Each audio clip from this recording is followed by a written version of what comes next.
हाय दोस्तों, अस्सलाम वालेकुम। आबिद अली चैनल में आपका स्वागत है। उम्मीद करते हैं आप लोग अच्छे होंगे। आज का मेरा टॉपिक जो है ये आउटडोर एंड इंडोर के बारे में बताने जा रहा हूँ। आज इसके बारे में कुछ बेसिक सी नॉलेज दूंगा आप लोगों को, और ये ख़ासकर हमारे नए टेक्नीशियन भाइयों के लिए ही वीडियो है, पुराने भाइयों के लिए नहीं है। इनको मैं बताना चाहूँगा कि इंडोर और आउटडोर में लगा हुआ पार्ट्स का क्या काम होता है। और मैं ज़्यादा डीप में जाकर नहीं बताना चाहूँगा, क्योंकि ज़्यादा डीप में जाने से आपको समझ भी ना आए और शायद हो सके कि कंफ्यूज भी हो जाए। इसलिए मैं आपको वही बात बताऊँगा जो आपको इंटरव्यू में जो पूछा जाए, और आप वो बात को समझकर काम भी कर सकते हैं। तो आइए दोस्तों, बात करते हैं सबसे पहले उसके अंदर कंप्रेसर के बारे में, कि कंप्रेसर कई प्रकार के होते हैं और कंप्रेसर का काम क्या होता है। तो दोस्तों जान लीजिए कि कंप्रेसर कई प्रकार के होते हैं। मेरे अंदाज़ 5 प्रकार के कंप्रेसर होते हैं, और इसी के अंदर जो कंप्रेसर यूज़ किया जाता है वो रोटरी कंप्रेसर और सेमी हर्मेटिक कंप्रेसर होती है। और दोस्तों रेसिप्रोकेटिंग कंप्रेसर जो होती है वो फ्रिजों में यूज़ की जाती है। तो फ्रिज के बारे में हम दूसरी वीडियो में बात करेंगे। पहले इस वीडियो में बात करते हैं हम आउटडोर एंड इंडोर के बारे में। तो दोस्तों आइए बात करते हैं कि कंप्रेसर का क्या काम होता है। तो दोस्तों कंप्रेसर का काम होता है एक तरफ से गैस को फेंकना और दूसरी तरफ से गैस को लेना, यानी कि डिस्चार्ज लाइन के जरिए वो गैस को फेंकती है और सक्शन लाइन के जरिए वो गैस को सक करती है। आपको नाम से भी मालूम हो रहा होगा कि डिस्चार्ज करना और सक करना। देखिए दोस्तों, आप लोग ये समझ रहे होंगे कि कंप्रेसर के अंदर ऐसा क्या चीज़ लगी हुई होती है जो वो प्रेशर बनाए रखता है। तो दोस्तों उसके अंदर दो चीज़ें लगी होती है, एक होता है सिलेंडर और दूसरा होता है पिस्टन। तो उम्मीद करता हूँ आप कंप्रेसर के बारे में समझ गए होंगे। उसके बाद हम बात कर लेते हैं उसी के अंदर लगा हुआ कंडेंसर के बारे में। तो दोस्तों कंडेंसर कॉइल जो होता है, उसके वो कंडेंसर कॉइल दो टाइप के होते हैं जो एसीओ में यूज़ किया जाता है। एक होता है कॉपर का और दूसरा होता है एल्युमिनियम का। ज़्यादातर यूज़ किया जाता है कॉपर का ही।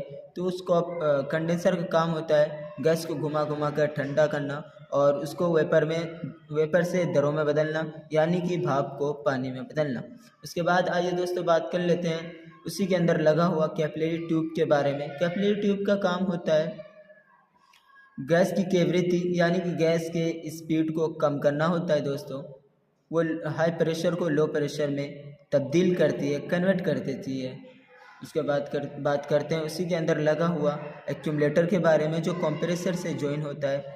कंप्रेसर से लगा हुआ एक्यूमुलेटर का काम होता है गैस को छान कर शुद्ध करना, यानी कि गैस को साफ़ कर देता है छान करके। उसके बाद कैपिलरी ट्यूब में लगा हुआ एक छोटी सी फिल्टर जिसे हम स्टेरिलर फिल्टर कहते हैं, उसका काम भी होता है गैस को छान कर शुद्धि करना। उसके बाद हम बात कर लेते हैं उसके अंदर लगा हुआ डिस्चार्ज लाइन और सक्शन लाइन, जो एक तरफ से डिस्चार्ज करती है और दूसरी तरफ से सक करती है, जिसे जो इंडोर से आउटडोर के लगती है। उसके बाद हम बात कर लेते हैं उसी के अंदर लगा हुआ कंडेंसर फैन मोटर के बारे में। तो दोस्तों कंडेंसर फैन मोटर इसलिए लगाया जाता है कि कंडेंसर कॉइल जो उसके अंदर लगी हुई होती है वो बाहर की गर्मी जब उसके अंदर पड़ती है तो वो गर्म हो जाती है कंडेंसर कॉइल। उसके बाद उसके अंदर गैस जो घूमती है उससे भी वो गर्म हो जाती है और हद से ज़्यादा ही गर्म हो जाती है, इसलिए उसके अंदर फ़ैन मोटर लगाया जाता है। अगर वो फ़ैन मोटर ना हो दोस्तों, तो फ़ैन मोटर ना होने के कारण अपना कंप्रेसर जो है वो बार बार गर्म होकर ओवर हीट होकर ट्रिप हो जाएगी, तो इसलिए फ़ैन मोटर लगाया जाता है। उसके बाद उसी के अंदर लगा हुआ बात कर लेते हैं कैपेसिटर का। कैपेसिटर का काम होता है, कैपेसिटर उसके अंदर दो तरह का लगता है, एक स्टार्टिंग होता है और एक रनिंग होता है। किसी किसी आउटडोर के अंदर कंबाइंड कैपेसिटर लगा हुआ होता है, जैसे कि फ़ैन का एक ही उसी कैपेसिटर में फ़ैन का भी होता है और उसी में क्या बोलते हैं कंप्रेसर का भी होता है दोस्तों। और उसके बाद अलग अलग जो होते हैं, तो उस अलग अलग का मतलब अलग कैपेसिटर फ़ैन का आ जाता है, अलग कैपेसिटर कंप्रेसर कहा जाता है। तो इतना तो आपको भी मालूम ही होगा दोस्तों। उसके बाद हम बात कर लेते हैं कि कौन सी गैस एसीओ में यूज़ की जाती है। तो दोस्तों उसके अंदर ज़्यादातर गैस जो यूज़ की जाती है वो 290, R22, 410 और क्या R32 यूज़ की जाती है। तो उम्मीद करता हूँ आउटडोर के बारे में आपको कुछ बेसिक सी नॉलेज मिल गई होगी। आइए दोस्तों अब हम बात कर लेते हैं इंडोर के बारे में, इंडोर के अंदर लगा हुआ पार्ट्स के बारे में। उसके अंदर लगा हुआ होता है दोस्तों ब्लोर मोटर, पीसीबी, ई ऑपरेटर कॉइल और बुश। जो मेन पार्ट्स होते हैं हमारे। पीसीबी का काम होता है दोस्तों पूरे सिस्टम को कंट्रोल करना, जिसे हम रिमोट के ज़रिए ऑपरेट करते हैं, कंट्रोल करते हैं। पीसीबी अगर ख़राब हो जाता है तो हमारे सिस्टम काम नहीं करती है दोस्तों। उसके बाद हम बात करते हैं उसी के अंदर लगा हुआ ये ऑपरेटर कॉइल के बारे में। ये ऑपरेटर कॉइल को दोस्तों हम कूलिंग कॉइल के नाम से भी जानते हैं। ये ऑपरेटर कॉइल का काम होता है किसी भी वस्तु या स्थान की, जैसे कि किसी भी जगह की गर्मी को खींच लेता है और अपनी कूलिंग का प्रभाव वहाँ छोड़ देता है। तो उम्मीद करता हूँ आपको ये ऑपरेटर कॉइल के बारे में भी समझ में आ गया होगा। तो दोस्तों आइए आप बात कर लेते हैं ब्लोअर फैन मोटर के बारे में।